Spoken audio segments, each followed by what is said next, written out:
Docteur Synapse. Ça commence par une toux ou un sifflement.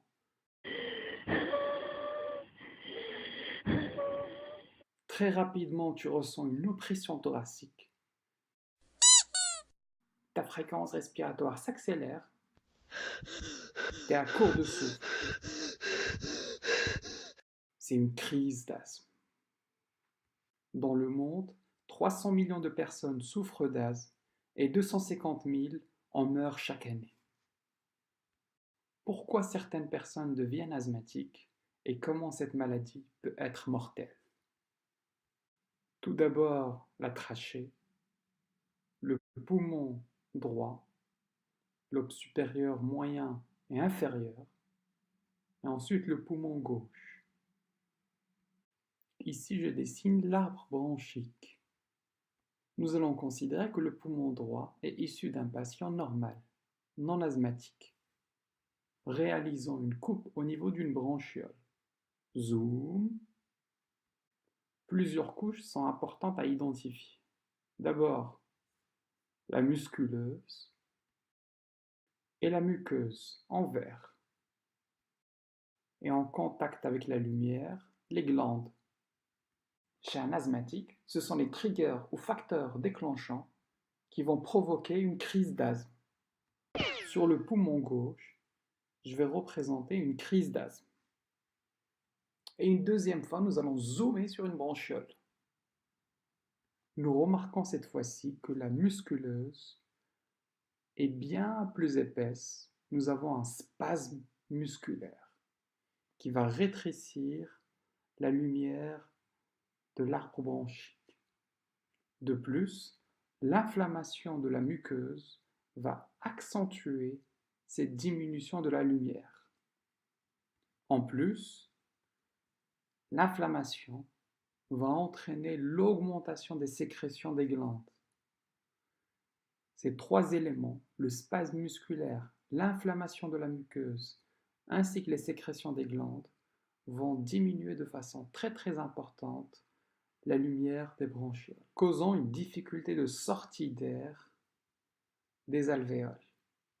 Vous aurez ainsi le bruit typique des sibilances, essentiellement expiratoires.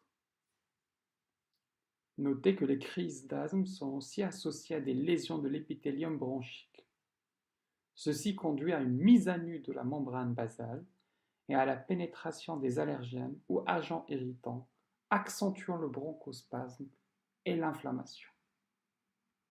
Quels sont maintenant les triggers ou éléments déclencheurs qui vont causer une crise d'asthme? Les irritants aériens tels que la pollution ou la cigarette, l'environnement intérieur, si présence par exemple de moisissures, d'humidité, de tapis, des allergènes comme le pollen, les acariens, voire même des poils d'animaux. Certains médicaments peuvent aussi déclencher des crises d'asthme, comme les bêta-bloquants, les anti-inflammatoires non stéroïdiens. Des émotions intenses comme le stress. Chez la femme, les fluctuations hormonales, des changements climatiques avec de l'air froid, de l'humidité.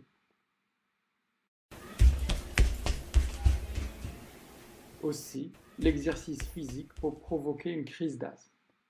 Certains additifs alimentaires présents dans le vin par exemple, comme les sulfites. Et ne pas oublier bien sûr les infections respiratoires qui peuvent faire rapidement décompenser un asthme. Quels sont les signes et symptômes de l'asthme? Reprenons notre petit bonhomme avec sa toux, sa tachypnée, ses sifflements, son oppression thoracique et le fait qu'il soit à bout de souffle.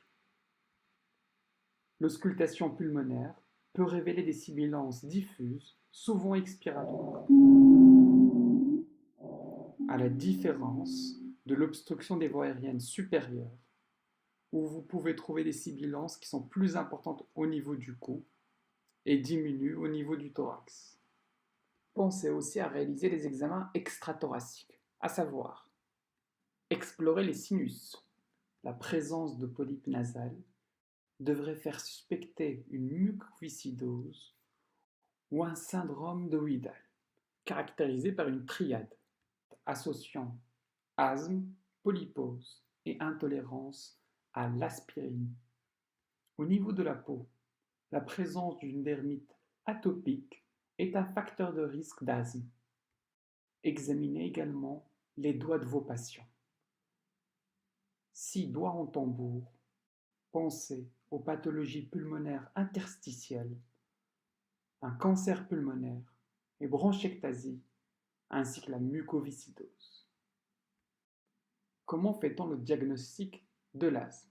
Rappelons-le, l'asthme est une maladie hétérogène caractérisée par l'inflammation des voies aériennes. Elle est définie par des symptômes tels que la toux, sifflement, oppression thoracique, qui varient au cours du temps.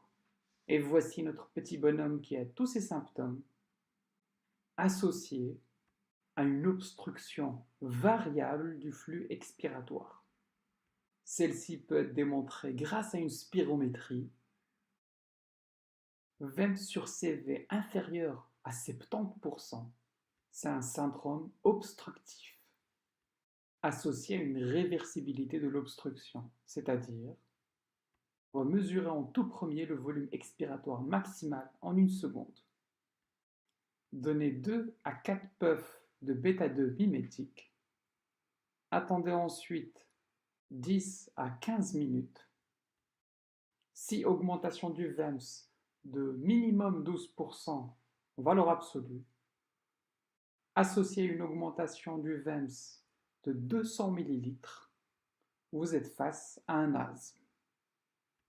Si vous êtes dans la situation où le VEMS est plutôt normal, dites au patient de revenir à une prochaine consultation. Il existe d'autres moyens diagnostiques.